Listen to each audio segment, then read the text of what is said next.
Since 1966, BMW have had a lightweight sporting saloon in the range. It was first called the 2002, but in 1976 it was replaced by the first of the 3 Series cars, and very successful they turned out to be. Now, during their lifetime, the 3 Series evolved into 2- and 4-door saloons, into estate cars and even cabriolets, but they were always based on that compact 2-door shape with not very much room in the back. Well, now here we are in the new 3 Series car, and it's a very different concept. Designed from the outset as a 4-door saloon, it looks like a scaled-down 5 Series. It's very slightly higher than the old car, it's slightly wider, but significantly it's 4.5 inches longer. Now, not many of those inches have gone into the rear compartment, though. There's only 1.5 inches more legroom than there was in the old car.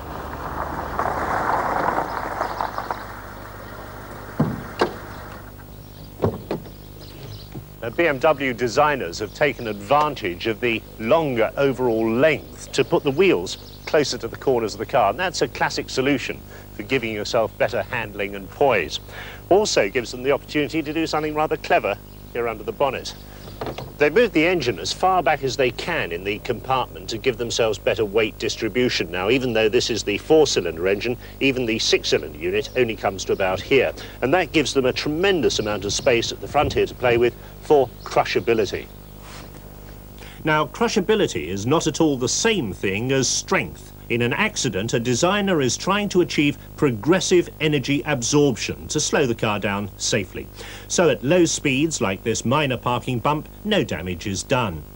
At slightly higher speeds, the 2 side chassis members are permanently crushed, but all the structural deformation takes place in the end sections, which are relatively cheap and easy to replace. BMW have developed this concept in the 3 Series to give this small car the same energy absorption ability as its larger sister, the 5 Series. As you'd expect for a new BMW, a very slippery shape, flush-fitting glass gives them a CD of 0.29. The high tail helps that aerodynamic effect and also gives them quite a big boot of 15.2 cubic feet. But like all modern cars with this sort of shape, the rear screen comes a long way over the luggage compartment. Now, that's all right when you're slotting lightweight suitcases in and out, but if you've got a big box that must stay upright, you're in major problems trying to get it through this letterbox slot.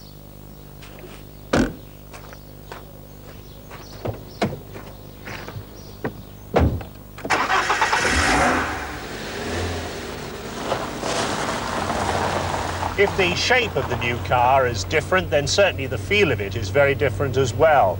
You always had the impression with the old car that the nose was up in the air, the rear suspension was squatting down and you were driving along. This is much more the feeling of a civilized little limousine.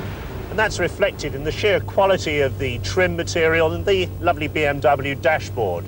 This is the 318, and while the engine doesn't have the silky smoothness of the 6 cylinders in the 2-litre and 2.5, it's very refined.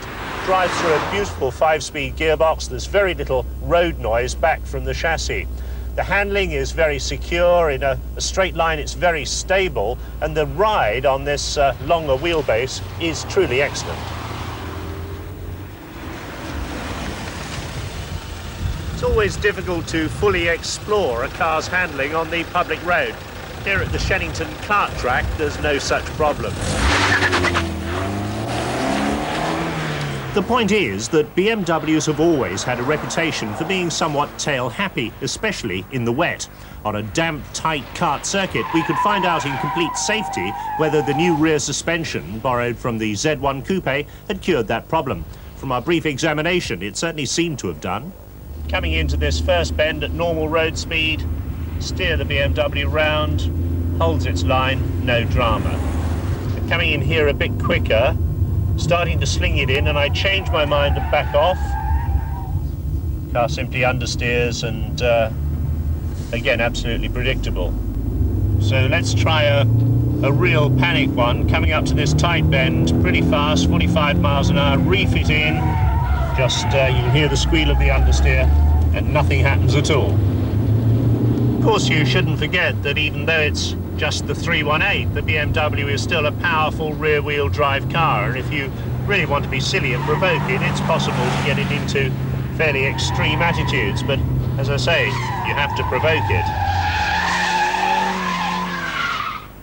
You could argue that the lively rear axle and the ability to power slide the bigger engine versions was all part of the fun of the old 3 Series.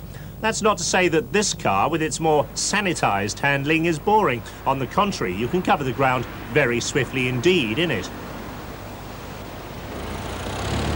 But you have to wonder if BMW, by making this car bigger, slightly heavier, and above all, between 10 and 15% more expensive, aren't in danger of losing the core 3 Series market that served them so well over the years.